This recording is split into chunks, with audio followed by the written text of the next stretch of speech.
Good morning, আমি সুপর্ণা। আমার চ্যানেলের নতুন একটি ব্লগে তোমাদের সকলকে জানাই স্বাগত। আমি তো ভালো আছি, আশা করছি তোমরা সকলেই খুবই ভালো আছো। কে কোথা থেকে আমার ভিডিওটা দেখছো অবশ্যই আমাকে কমেন্টে জানিও, আর এরকমভাবেই আমার পাশে থেকো, সাথে থেকো। প্লিজ তোমাদের সাপোর্টের আমার খুব প্রয়োজন আছে। আর যারা যারা আমার ভিডিওতে নতুন তারা প্লিজ চ্যানেলটা সাবস্ক্রাইব করে নিও, শেয়ার, কমেন্ট আর লাইক করতে আর সাবস্ক্রাইব করতে ভুলো না। তো আজকের মুডটা একটু অফ রয়েছে, অনেক বেলাতেই ঘুম থেকে উঠেছি, কারণ কালকে তোমাদের দাদাভাইয়ের সাথে আমার একটু ঝামেলা হয়ে গেছে।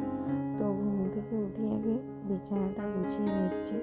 বিছানাটা গুছিয়ে নেওয়ার পর ঘরের বাদবাকি অন্যান্য কাজগুলো করব। তো গায়ে যেটা চাপা দিই সেটা অলরেডি ভাঁজ করে নিয়ে ছাদে রোদ্দুরে দিয়ে এসছি। তো আমি ততক্ষণ বিছানাটা গোছাতে থাকি,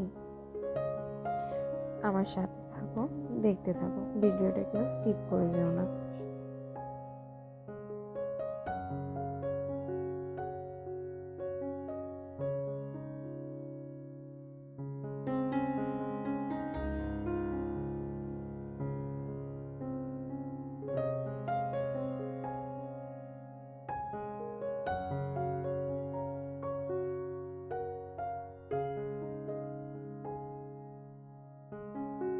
কালকে একটু ঝামেলা হয়েছিল বলে ডাল আর বাঁধাকপি বড়া করেছিলাম, বেসন দিয়ে ভাত করেছিলাম, আর শাক ভাজা করেছিলাম। সেগুলো সবই মোটামুটি রয়েছে। সেটাই আগে তো সকালে ঘুম থেকে উঠে ফ্রেশ হয়ে নিয়েছি। তো ফ্রেশ হয়ে নেওয়ার পর ঘরের কাজ করছি, তো সেটাই তোমাদের দেখাচ্ছিলাম। বাঁধাকপির যে বেসন দিয়ে পকোড়ার মতো করেছিলাম সেটাই খাচ্ছি আর বিছানা গোছাচ্ছি। আর শাক ভাজা রয়েছে, ডালটা খাওয়া হয়ে গেছে, তো ভাতও রয়েছে। তা দুপুরে সেরকম কিছু রান্না করবো না, যেহেতু ভাত আর শাক ভাজা রয়েছে। কাজকর্ম কমপ্লিট করে নিয়ে দেখি কি রান্না করতে পারি।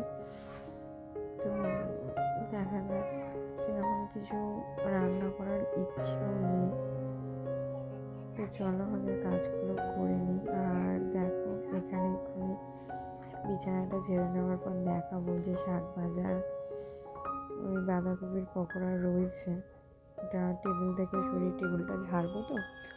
তো গ্যাসের উপরে এই যে দেখাচ্ছিলাম শাক ভাজার পকোড়াটাই রয়েছে, বাদবাকিতে সব ডাল টাল খাওয়া গেছে। ওই যে গ্যাসের উপরে ভাত আর ওগুলো চাপা দিয়ে রেখেছি, একটু জল খেয়ে নিলাম, নিয়ে এবার এই যে ঘরটারগুলো ঝাড় দেবো, দিয়ে পুছে টুচে নেবো। ততক্ষণে আমি ঘরের কাজকর্মগুলো কমপ্লিট করতে থাকি আর তোমরা দেখতে থাকো।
এখানে তো সমস্ত ঘর দর ঝাড় দিয়ে নিয়ে উঠোন টুঠুন ঝাড় দিয়ে পুজো টুজে নিয়ে এসে স্নান করে ফ্রেশ হয়ে চলে এসেছি। তো দেখো সমস্ত কিছু গোছানো এখানে। তো দেখো সব কিছুই তো গোছানো, এবার বেগুনটা কেটে নেবো আর ডাল সিদ্ধ বসিয়ে অলরেডি দিয়েছি। তো আর কড়াইশুঁটি আর আলু সিদ্ধ করে রাখবো, রাত্রে কড়াইশুঁটির কচুরি করবো আর কি বলো ওটা এই তোমার বড় কাবলিছোলার তরকারি করবো। তো এখানে বেগুন ভাজা হচ্ছে। দুপুরে আর ভিডিও করিনি, খেয়ে দিয়ে শুয়ে পড়েছিলাম। ঘুম থেকে উঠে একবারে সন্ধেবেলা রান্নাটাই তোমাদের সাথে শেয়ার করেছি।